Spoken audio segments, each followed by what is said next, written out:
Hey guys, today with Nick, and today we're going over my thoughts on the current state of 2042. Just where do I stand in the community? Do I like it? Do I hate it? What do I think about it right now? Things like that. So if you like the video, give it a like, drop a sub, and let's just get into the video. Now, where do I stand with 2042? Do I think it's a good game or do I think it's a bad game? Well, I stand in the middle, leaning slightly toward the game being bad. Now, if I had to describe 2042 in one sentence, it would be, it is not a good game, but it is a fun one. And I'll get into that, like what do I mean by that later on. But first, let's talk about what is good about Battlefield 2042 in its current state right now. So the first big thing that's good about 2042 is that there is no skill-based matchmaking in the game at all.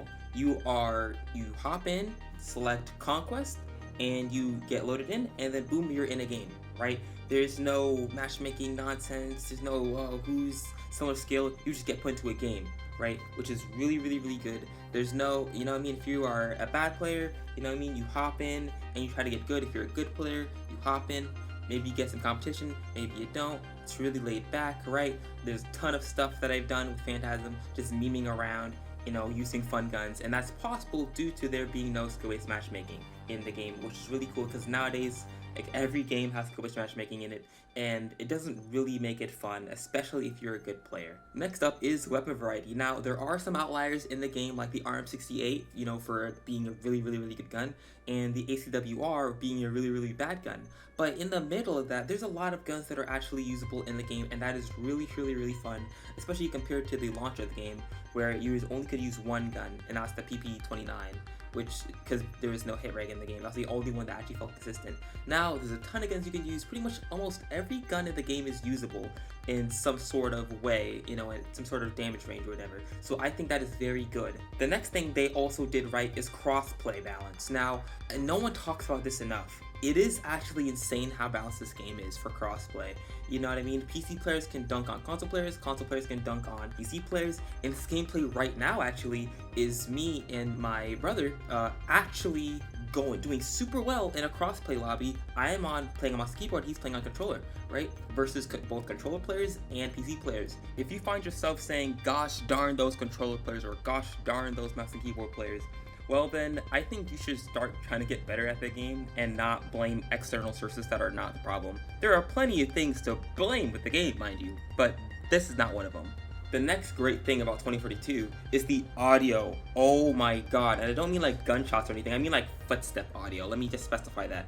The footstep audio and the directional audio in this game is second to none, really. I mean, it's insanely good. Like, it's actually so good, in fact, that I might actually recommend a nerf to it a little bit. There are times, and I think I even mentioned it in my latest video, that I am running around and I'm jumping and I'm like, there's no one there, and I'm like, oh wait, they're literally on the roof of the ship and I'm at the lowest level.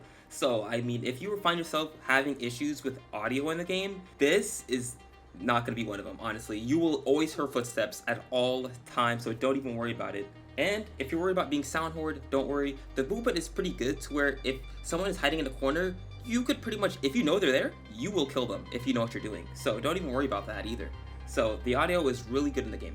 Now, there is some other things that people will say that are good, and I will actually talk about in the back section, but I do want to add it in here because it is kind of a good, but it's also not really. So first things first, the game's gotten a lot better since the launch of the game, right? It's a lot less bugs, hit reg is better, there's more guns that you can use other than PP29 if you remember that, right? So there's a lot more things that are better with the game, a lot more content, a lot more guns, a lot more maps.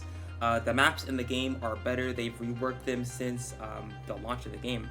The classes are back in the game, right? So these things are common things that people will point to, be like, look, game's better. But the game should not have released in that state in the first place, so it's hard for me to give the developers props for that. It's like a first-person shooter released with no guns. Like, you could only knife people. And then later on, they released guns in the game 6 months later.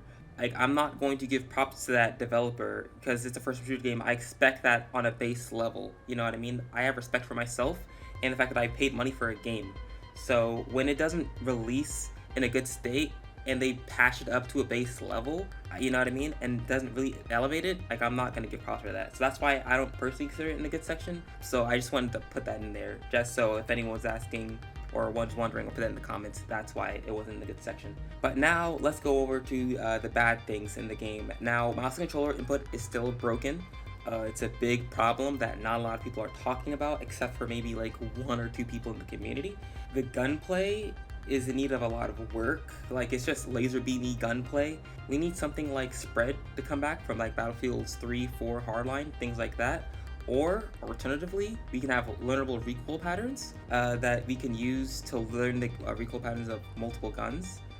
We need some type of skill gap, something that keeps people hooked to the game and not just, you know, in 3 seconds they learn everything about the game. The movement is still bugged. It feels like you're on ice skates a lot of the time. It just feels really inconsistent. The base maps, even though they've been improved, are still pretty mid or even bad in some cases. Spearhead is like the only good map in the game for at least Conquest. I don't know how it plays in Breakthrough. The new weapons have balance issues. Now, I did cover earlier that there's weapon variety, but the weapons at the top and the bottom are really good or really bad. They are getting fixed, at least the top end ones are. ACWR is going to be fixed a little bit due to the portal weapons all getting a facelift, but how good it'll be, we don't know yet. So hopefully they fix that. I mean, there are changes coming, but again, there's going to be another battle pass. New weapons are going to come out, so we'll have to see how those are. There are annoying things in the game, like the SPR launcher, which is the new assault launcher that came out, I think, this season, season 4, just feature previews this video. Red dot body shot sniper with the NTW, that's pretty annoying. I mean, it's not the most annoying thing in the world, but it can be grating, honestly. It can be annoying sometimes.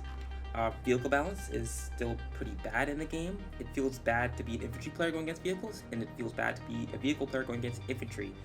Liz is a main problem with that. She can attack vehicles from anywhere, and even though vehicle kill squads have been a thing since, you know, the beginning of time Battlefield, in 2042 they are especially annoying because they can come from anywhere. They don't have to approach a tank or anything. And as an infantry player, if you fight a tank by yourself with an RPG, you cannot kill it. You need another person there, and that just feels unfun. It's one of the reasons why I don't play engineer anymore. It's just, there's no point, right? If I'm fighting a vehicle and I can't do anything after all my rockets are done. But again, I understand that can't be a thing because Liz is a thing. It'd be annoying if I shoot it twice in the back and it's like down to 1 HP, and then a random Liz missile comes from halfway across the map and destroys the tank. So, you know, they'll have to fix that. Maybe don't reinvent the wheel. Breakthrough is unplayable. I said earlier, I don't play Breakthrough. The explosive spam is insane, and you play defense most of the time. I personally don't like to play defense. I like to play offense because I'm a good player. I want to get kills. I want to get high kill counts. For on defense, you won't be able to do that because if you do a good enough job, the game just ends, right? If you get like a 40 kill, first point, that's it, right? But if you're offense and you get 40 kills in the first point, you have more and more chance to get that 100 bomb, 150 bomb, right? So it's just, I don't want to play it. I'd rather play Conquest. But it can be fun from time to time. I said earlier, this is not a good game, but a bad game. And this is really true. You saw some insane moments in this game, some really fun moments. If you don't take the game seriously, it is also a plus. Me and Phantasm just do a bunch of crazy things. Like we took advantage of the C4 drone when that was a thing, the Javelin tracer dart when that was a thing. Just like fun, quirky, cheese things that are just hilarious, right? And all chat's in the game now, so definitely gonna be doing some more trolling like that as well.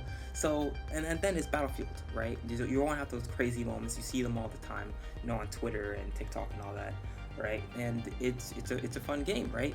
It's just, it could be annoying sometimes, admittedly, so you do have to keep that in mind. Now, Season 5 is confirmed, not Year 2 though, and the difference between that is, with them confirming Season 5, it's not necessarily them saying, hey, we're gonna have more seasons later on. It's just saying, hey, Season 5 is coming. Hopefully this is Year 2, I'm crossing my fingers, obviously. I would love to see more content for this game, more big bug fixes to this game, just more things in general. Try to, prop it up. In terms of it being out of beta, because that's a popular meme, I would say it's been out of beta since 3.2, which is the class update. Ever since then, the game has technically been fully released. It's not a lot of bugs since then. Classes are back like it's supposed to. It's a Battlefield game. So definitely is worth picking up, in my opinion, especially if it's on sale. Now, if you don't really care for the game, definitely wait for it to be on sale. But if you have a lot of your friends who start picking up the game and they're begging you to pick up the game, then I would say say, yeah, I would definitely pick up the game. It's fun with friends, like every game is. So definitely worth playing in that regard. If you're coming from other games, it is really fun, especially if you're coming from a game like Modern Warfare 2, where there's, skill-based matchmaking, hindered movement, really slow movement, slowed ADS speed, slow everything. You'll find that you'll move at a much faster pace in this game. So if you've been looking for that gaming experience, you can definitely have it here. There's even modes that they've added if you've played at launch, such as Rush and TDM, which are actually queuable now. It's not just through Portal. So if you just want a really fun, really fast pace experience with TDM, you can find that here. There's at least 1 or 2 TDM servers running. Of course, there's no server browser yet, so you just queue into it and find the game. But, if you've been looking for that experience, you can definitely find it here. There is no Battle Royale, so if you're coming from Warzone and looking for a Warzone alternative, I don't think I could recommend Battlefield 22 for you. I would recommend some other game, I don't know, maybe Apex. I don't play Battle Royales personally, so I have no idea, what is a really good Battle Royale that's out right now. I know Phantasm plays a lot of Apex, so I'll just recommend that one. Now, as far as buying this, if you're on console or mouse and keyboard, I think, again, it's worth looking into on both. Definitely worth it if you could pick it up for $20 to $30. It's on sale. Definitely pick it up if you're just looking for a game to play and you're just in a drought right now. I think most people are in a drought looking for that next game to play, and 2042 definitely can be that game. Now, if you're really thinking about getting to the game, I have a video, I'll link it right here up in the top right, telling you what you should be doing when you first hop in the game, classes, weapons you should be using, loadouts, things like that. And there's a ton of guns for you to unlock. If you are hopping in and you play like 3 matches and are like, this is not for me, there's going to be actually a ton of things for you to unlock. A lot of the Battle Pass weapons actually were transferred over into the weapons you should unlock for ranking up. For example, the AM40, which was a Season 2 AR that you got from the Battle Pass, is now just a Rank 3 reward, right? But not all of them. Like the BSVM is not unlockable through ranking up, if I remember correctly from the video. If you're a Battlefield veteran who's been playing older Battlefield games this entire time, is it worth coming back? I would say maybe. I would say yes. If you're playing with someone on a different platform, I would say definitely. That's how I play with Phantasm. He plays on Xbox, I play on mouse and keyboard PC. So it's definitely worth it for me. But outside of that, I wouldn't really care unless you're very bored with your current game. For example, Battlefield 4, they're making new movement text to this day. There was a recent one, forget the name of it. So there's still a ton of things to learn in that game. It's still a ton of fun. Gunplay's still a ton of fun to learn and master. So if you're still having a ton of fun, I wouldn't really worry about it. Maybe give it a go if you have it purchased. If not, don't really worry about it. If it's on sale and you, on a whim, you might want to pick it up, go for it. But unless you have someone that's on another platform, I don't really think it's that worth it yet. There's still updates to the game. Again, Season 5 is coming, Year 2, don't know yet. So it may be a really good game, who knows? But for right now, I wouldn't really worry about really looking into the game right now if you're a Battlefield veteran.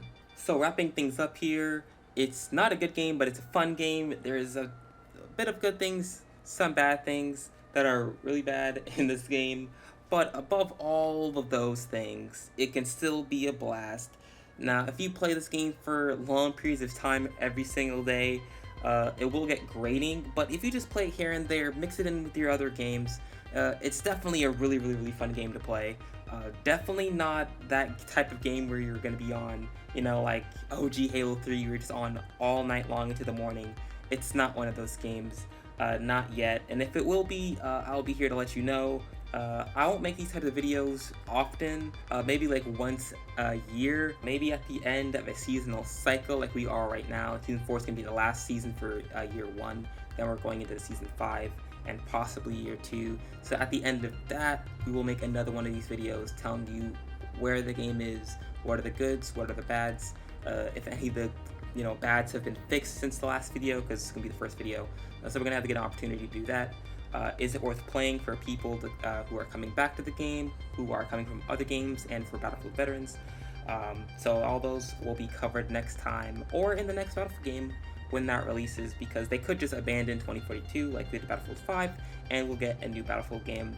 As far as my opinion on which action I think they should take, I again think they should really work on 2042 If they do this again, it's really going to break the trust of a lot of people, especially since Battlefield games have a history of not releasing well. You know, it's just expected at this point, which is unfortunate, right? So when the next Battlefield game releases, it's going to be a buggy mess, and we're going to go through all this all over again. So hopefully they just really spend time to fix this game like they did Battlefield 4. Do I think it's ever going to get to that point like in Battlefield 4? Probably not, but you know, I'll be hopeful and I'll try to be optimistic and see. But optimism is not realism. I do have to be realistic. It probably will not be. You know, if you played Battlefield 4 at the launch, it was a really bad game. Whether they'll be able to do that here, I guess we'll be able to see. So if you like the video, give it a like, give me a sub, and I'll catch you guys in the next video. At the same time this video launches, there should be an infantry highlights video that is more typical of my content that I release on this channel, so definitely go check that out. It's much more fun, more entertaining than this video right here. So I'll see you guys later. Peace.